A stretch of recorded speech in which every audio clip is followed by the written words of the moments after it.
भारत में ultra high net worth वाले अमीरों की संख्या बढ़ रही है। नाइट फ्रैंक इंडिया की रिपोर्ट के मुताबिक 2023 में अमीरों की संख्या 6% बढ़ी और साल 2028 तक UHNWI कैटेगरी के जो अमीर हैं इनकी संख्या में मौजूदा से 50% का इजाफा हो जाएगा। रिपोर्ट यह भी बताती है कि अमीर लोग उनका जो स्पेंडिंग पैटर्न है वो भी इस रिपोर्ट में उजागर होता है। अब ये निवेश कर रहे हैं लग्जरी घड़ियों में, आर्ट्स में, आभूषणों में। इस तरह के जो लग्जरी आइटम्स और संपत्तियां हैं उनमें उनका निवेश लगातार बढ़ रहा है और वो अपनी पूरी नेटवर्थ का एक सिग्निफिकेंट हिस्सा इस तरह के निवेश में खर्च कर रहे हैं। इसके पीछे की वजह क्या हो सकती है? साथ ही साथ बात हम करेंगे कि नाइट फ्रैंक इंडिया की द वेल्थ रिपोर्ट 2024 के बाकी दूसरे पहलू क्या हैं, किन किन पहलुओं को ये उजागर करती है, और ये जो भारत में जो अल्ट्रा हाई नेटवर्थ इनकम वाला जो ग्रुप है, ये जो एक अमीरी है इसके मायने क्या हैं, और ये अमीर पैसा अगर कहीं खर्च कर रहे हैं तो उसके मायने क्या हैं। पहले ये रिपोर्ट देखिए। मेरे साथ नाइट फ्रैंक इंडिया से ही जुड़े हुए खास मेहमान होंगे, उनसे हम रिपोर्ट की बारीकियों के साथ साथ उसका एनालिसिस भी लेंगे। पहले ये रिपोर्ट। देश में अरबपतियों की संख्या बीते साल यानी 2023 में सालाना आधार पर 6% से ज्यादा बढ़ी है। नाइट फ्रैंक की रिपोर्ट में कहा गया है कि देश में बढ़ती समृद्धि के कारण अल्ट्रा हाई नेटवर्थ वाले व्यक्तियों की संख्या में इजाफा हो रहा है। यूएचएनआईज को ऐसे व्यक्तियों के रूप में डिफाइन किया जाता है जिनकी कुल प्रॉपर्टी $3 करोड़ या इससे अधिक है। रियल एस्टेट सलाहकार नाइट फ्रैंक इंडिया ने अपनी द वेल्थ रिपोर्ट 2024 को जारी करते हुए कहा है, भारत में यूएचएनआईज की संख्या 2023 में 6.1% बढ़कर 13,263 हो गई है, जबकि इससे पहले ये संख्या साल 2022 में 12,495 थी। वहीं भारत में यूएचएनआईज की संख्या साल 2028 में बढ़कर 19,908 होने की उम्मीद है। नाइट फ्रैंक इंडिया के चेयरमैन शिशिर बैजल के मुताबिक वेल्थ क्रिएशन के बदलाव वाले युग में भारत ग्लोबल इकोनॉमी क्षेत्र में समृद्ध और बढ़ते अवसरों के रूप में खड़ा है। देश में अमीरों की संख्या में अच्छी खासी बढ़ोतरी हो रही है। अगले 5 साल में इसमें 50.1% की वृद्धि की उम्मीद है। इस रिपोर्ट के मुताबिक साल 2024 में 90% यूएचएनआईज की संपत्तियों में बढ़ोतरी की उम्मीद है। इनमें 63% अरबपतियों का मानना है कि कम से कम 10% उनकी संपत्ति बढ़ जाएगी। रिपोर्ट में यह भी कहा गया है कि ग्लोबली अमीरों की संख्या अगले 5 साल में 28.1% बढ़कर 8,02,891 होने का अनुमान है। साल 2023 में वैश्विक स्तर पर यूएचएनआईज की संख्या 4.2% बढ़कर 6,26,619 हो गई, जो एक साल पहले तक 6,01,300 थी। यह बढ़ोतरी 2022 में देखी गई गिरावट से कहीं अधिक है। द वेल्थ रिपोर्ट 2024 में अमीरों के निवेश का भी जिक्र है। अल्ट्रा हाई नेटवर्थ वाले अमीरों ने अपनी निवेश योग्य संपत्ति का 17% लग्जरी में निवेश किया। भारत के अरबपति लग्जरी घड़ियों में सबसे ज्यादा निवेश कर रहे हैं। इसके बाद पेंटिंग, ज्वेलरी में भी निवेश करते हैं। वहीं महंगी कारें चौथे स्थान पर हैं। इसके बाद लग्जरी हैंडबैग, वाइन, दुर्लभ विस्की, फर्नीचर, रंगीन हीरे और सिक्कों का स्थान आता है। हालांकि वैश्विक स्तर पर बेहद अमीर लोगों की पसंद महंगी घड़ियां और क्लासिक कारें हैं। अगर दुनिया भर के यूएचएनआईज यानी अरबपतियों की बात करें तो तुर्की में अरबपतियों की संख्या में सालाना आधार पर सबसे अधिक 9.7% की बढ़ोतरी हुई है। इसके बाद अमेरिका में अरबपतियों की संख्या 7.9%, भारत में 6.1%, दक्षिण कोरिया में 5.6% और स्विट्जरलैंड में 5.2% बढ़ी है। यानी कुल मिलाकर कहें तो अरबपतियों की बढ़ती संख्या के आधार पर भारत का तीसरा नंबर है। लेकिन जिस तरह से भारत की इकोनॉमी बढ़ रही है उसे देखकर लगता है कि आने वाले समय में भारत में अरबपतियों की संख्या में और तेजी आने की उम्मीद है। ब्यूरो रिपोर्ट, जी मीडिया। बहुत ही खास मेहमान इस वक्त हमारे साथ जुड़ चुके हैं। गुलाम जिया साहब हमारे साथ हैं, एग्जीक्यूटिव डायरेक्टर हैं नाइट फ्रैंक इंडिया के, जिन्होंने ये रिपोर्ट तैयार की है। बहुत बहुत स्वागत है गुलाम जी आपका हमारे शो पर। ये रिपोर्ट कई पहलुओं को उजागर करती है। बहुत सारे आयाम हैं आपकी इस रिपोर्ट के, लेकिन सबसे बड़ा जो हाईलाइट है, जो हेडलाइंस है कम से कम हमारी इस रिपोर्ट में जिस पे हमने फोकस करने की कोशिश की है, एक तो ये जो अल्ट्रा रिच हैं, 2022 में आप कह रहे थे कि 21 के मुकाबले थोड़ा कमी देखने को मिली। अब इस बार 6% की बढ़ोतरी हुई है। और यही नहीं, संभवतः भारत में अगले 5 सालों में हम highest rise in number of ultra rich देखेंगे सर। ये क्या है सर, ये अमीरी के मायने क्या हैं, क्या ट्रेजेक्ट्री है और आधार क्या क्या है आपकी रिपोर्ट के?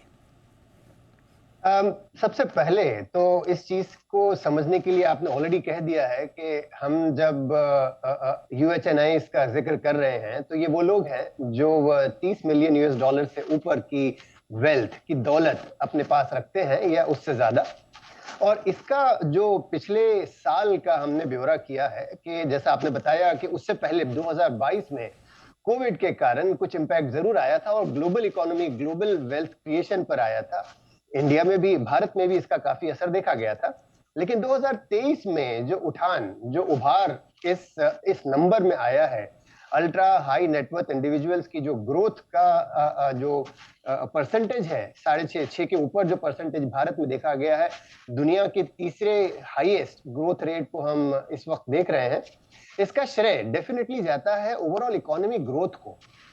पिछले तकरीबन साल 2 साल में जिस तरह भारत की इकोनॉमी ग्रो कर रही है और इसके बरखिलाफ दुनिया की जो इकोनॉमी में गिरावट देखी जा रही है, वो इस चीज को, इस डिफरेंस को ज्यादा उभार कर सामने ला रही है, जिसका आपने अगेन जिक्र किया कि अगले 5 सालों में अगर हम भारत का जो ग्रोथ ट्रेजेक्ट्री देखें, आगे उभार का जो नक्शा अगर हम अपने जहन में उतारने की कोशिश करें, तो अगले 5 सालों के दरमियान इस नंबर में 50% से ज्यादा इजाफा होने की उम्मीद है। और दूसरी तरफ ग्लोबल नंबर अगर आप देखें तो वहां पर बमुश्किल 28% ग्रोथ दिखाई दे रही है। और जैसा मैंने कहा, इसका रीजन, इसकी वजह साफ है कि बाकी जो तमाम बड़े बड़े मुल्कों में जो ग्रोथ है, ट्रेजेक्ट्री, आपकी इकोनॉमी की ग्रोथ है, जीडीपी की ग्रोथ है, वो काफी कम हो रही है, 2%, 3%, जिसके बरखिलाफ भारतवर्ष में ये 7% से ज्यादा की ग्रोथ दिखी जा रही है। और इसका जो असर है वो जाहिर सी बात है, जो चंद एक सेक्टर्स है, जैसे खास तौर से हमारा फोकस इस समय बना हुआ है मैन्युफैक्चरिंग पर। तो जो पुराने ग्रोथ सेक्टर, जो आईटी वगैरह थी, उसमें थोड़ी सी गिरावट आई है। हालांकि जो न्यू एज सेक्टर्स हैं, आर्टिफिशियल इंटेलिजेंस, एआई वगैरह, मशीन लर्निंग, उसमें काफी ग्रोथ है। लेकिन इसके बावजूद जो दूसरे बड़े सेक्टर्स हैं, जो इंफ्रास्ट्रक्चर की अगर हम जिक्र करें, जहां पर बड़े बड़े रोड्स या पोर्ट्स, इस तरह के जो ग्रोथ हो रही हैं, तो कंस्ट्रक्शन और इंफ्रास्ट्रक्चर सेक्टर को बहुत ज्यादा फोकस किया गया है, और मैन्युफैक्चरिंग। तो इन सब के चलते ठीक सर, जो ग्रोथ हुई है अल्ट्रा हाई नेटवर्थ इंडिविजुअल्स में, वो काबिल। अच्छा, एक थ्योरी और बीच बीच के आंकड़े भी ये बताते हैं कि साहब, हिंदुस्तान में जो भी कोई अमीर हो जाता है वो हिंदुस्तान में टिकता नहीं है। बीते दिनों में रिपोर्ट पढ़ रहा था कि साहब, हाई नेटवर्थ इनकम ग्रुप के बहुत सारे लोगों ने ओवरसीज़ की नागरिकता ले लिया, वहाँ जाकर बस गए। आपकी रिपोर्ट क्या हाई नेटवर्थ इनकम या अल्ट्रा हाई नेटवर्थ इनकम वालों के भारत छोड़ देने या विदेश में बस जाने, वहां तक क्या हदें गई हैं रिपोर्ट की?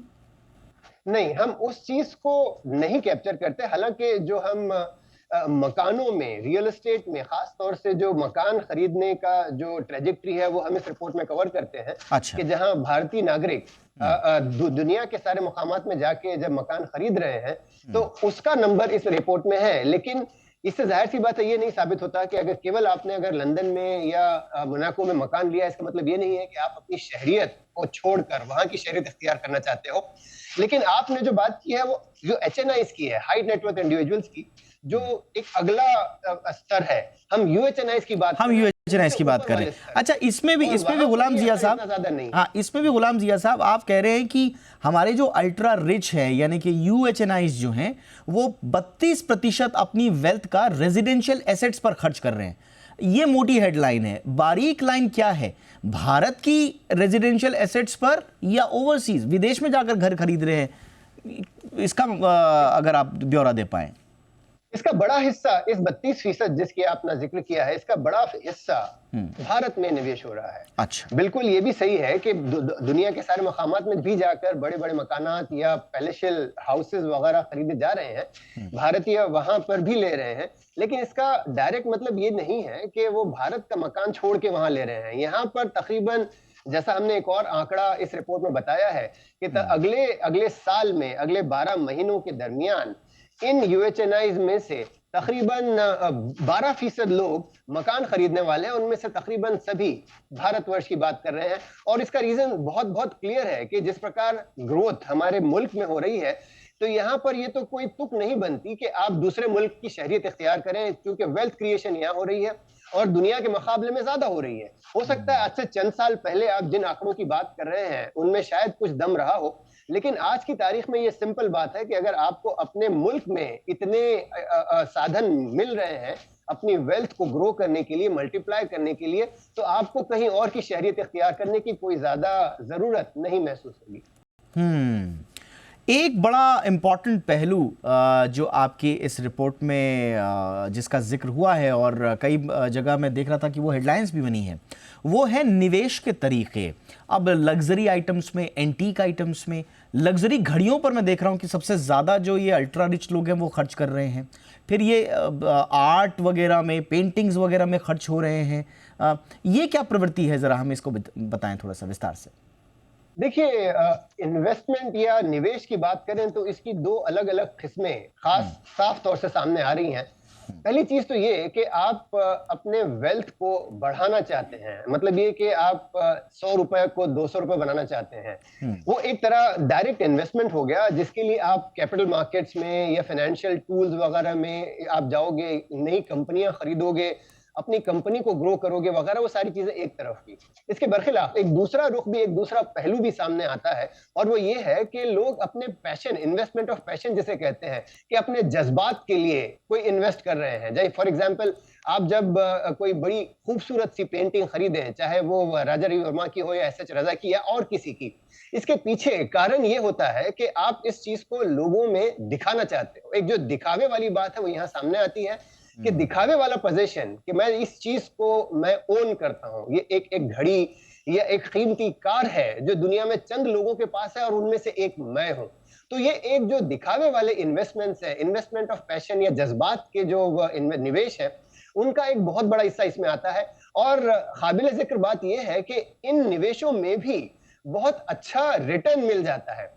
आपने जिक्र किया आर्ट या पेंटिंग्स का, पिछले 10 सालों में इसमें 100% से ज्यादा का इंप्रूवमेंट हुआ है। इसके बरखिलाफ चंद एक ऐसे हैं जिनमें शायद इतना इन्वेस्टमेंट नहीं, इतना ग्रोथ नहीं हुआ, लेकिन आर्ट हुआ, घड़ियां हुई, इवन वाइन्स, पुरानी जो वाइन्स है उसमें भी ग्रोथ है। हालांकि जो ओल्ड या यूनिक विस्कीज हैं, रेयर विस्कीज हैं, उसमें गिरावट आई है, लेकिन ये सारे एसेट्स हैं, इन्हें इन्वेस्टमेंट ऑफ पैशन कहते हैं। और ना सिर्फ आपको सोसाइटी में अच्छा ये काम दिखाने की हाँ, मैं थोड़ा सा सॉरी मैं आपको टोक रहा हूँ यहाँ पे। मैं थोड़ा सा चाहूँगा कि हम आखिरी हिस्से में पहुँच चुके अपने बातचीत के।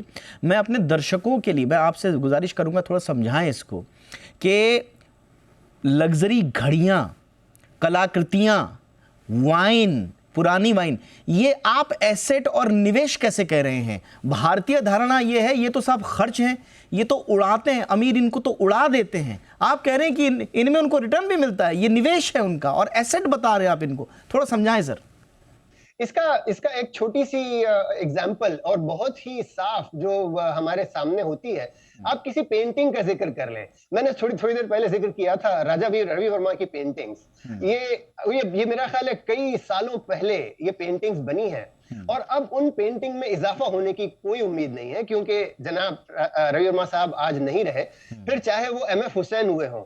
इन सब की पेंटिंग्स की जो वैल्यू है हर साल बढ़ती चली जाती है, क्योंकि इसके दावेदार बढ़ते चले जाते हैं। तो मान लें आज से 5 साल पहले आपने कोई ये पेंटिंग अगर राजा रवि वर्मा की खरीदी होगी 1 मिलियन की, अब चूंकि और 5 लोग उसके दावेदार हैं, तो अगले ऑक्शन में कोई और शख्स उसको उससे ज्यादा दाम लेने की खरीदने की कोशिश करेगा, और इन ऑक्शंस में इन चीजों की जो दाम है वो बहुत बढ़ते चले जाते हैं। तो इसी प्रकार चाहे वो कीमती घड़ियां हो या गाड़ियां हो, जो भी इन ऑक्शन के थ्रू दोबारा मार्केट में आती हैं, उनका जो रेट ऑफ ग्रोथ या रेट ऑफ रिटर्न है वो अपने आप में बहुत ही अचंभे में डालने वाला होता है। तो ना सिर्फ वेल्थ या रियल एस्टेट, बल्कि इन तरह के रिटर्न्स भी बहुत ज्यादा उम्दा मिल जाते हैं। एब्सोल्युटली। तो इसीलिए तो हमने आज का शो का नाम रखा है कि भैया ऐसी अमीरी और कहाँ। अब आप देखिए ये जो अमीर लोग हैं 17%, मतलब ये छोटा मोटा कोई परसेंटेज नहीं है, अपनी जो उनकी योग्य संपत्ति है उसका 17% वो लग्जरी घड़ियों में इन्वेस्ट कर रहे हैं, वो लग्जरी आर्ट में ले रहे हैं, इसी तरह से कलाकृतियों और आभूषणों में खर्च कर रहे हैं। तो शौक बड़ी चीज़ है, पुरानी कहावत है। तो अब भारत वो वाला भारत नहीं रहा, लेकिन ये अमीरों की दुनिया है। हम अपने दर्शकों से, अब मैंने गुलाम जिया साहब से जितने सवाल पूछने थे पूछे, अब हमने जो आज दर्शकों से सवाल पूछा था उसके साथ हम समापन करेंगे चर्चा का। हमने कहा था कि भैया क्या तेजी से बढ़ती अर्थव्यवस्था का ज़्यादा फायदा अमीरों को ही हो रहा है, क्योंकि नाइट फ्रैंक की रिपोर्ट भी कहती है कि जो भारत की जीडीपी है, गुलाम जिया साहब ने भी कहा, उसका असर ये है कि यहाँ पर high net worth, ultra high net worth income वाले लोगों की संपत्ति में या उनकी तादाद में इजाफा हो रहा है। लेकिन क्या एक आम आदमी को लगता है कि ये जो पोर्शन है ये ज़्यादा अमीरों के हिस्से में गया है? मैं कोई डेटा के हिसाब से तो यहाँ पर नहीं कह सकता, क्योंकि अभी तो सरकार का ये दावा भी है कि साहब जो अल्ट्रा पुअर है उनकी तादाद भी घटी है, ये सरकार का दावा है। लेकिन यहाँ पर हमने जनता का ओपिनियन समझने की कोशिश की थी, तो देख लीजिए जनता का ओपिनियन। 77% लोग कह रहे हैं कि बिल्कुल ये बढ़ती हुई जीडीपी सिर्फ अमीरों के हिस्से में जा रही है, हमारी पूछने वाला कोई नहीं। ये मैं नहीं कह रहा हूँ, ये रिफ्लेक्ट कर रहा है पोल और उसका नज़रिया। मैं फिर कह रहा हूँ कि इस पोल को सपोर्ट करने का कोई हमारे पास कोई पुख्ता डेटा नहीं है। डेटा जो है वो अमीरों से रिलेटेड ही है, जो हमने आपके सामने रख दिया। बहुत बहुत धन्यवाद गुलाम जिया साहब, आपने वक्त निकाला और बड़ी वृहद आप लोगों की रिपोर्ट है, बड़ी दिलचस्प रिपोर्ट है और उसको बड़ी आसान भाषा में ब्रेक डाउन करके आपने बताया दर्शकों के लिए। Thank you so much. ये थी हमारी आज की कवर स्टोरी।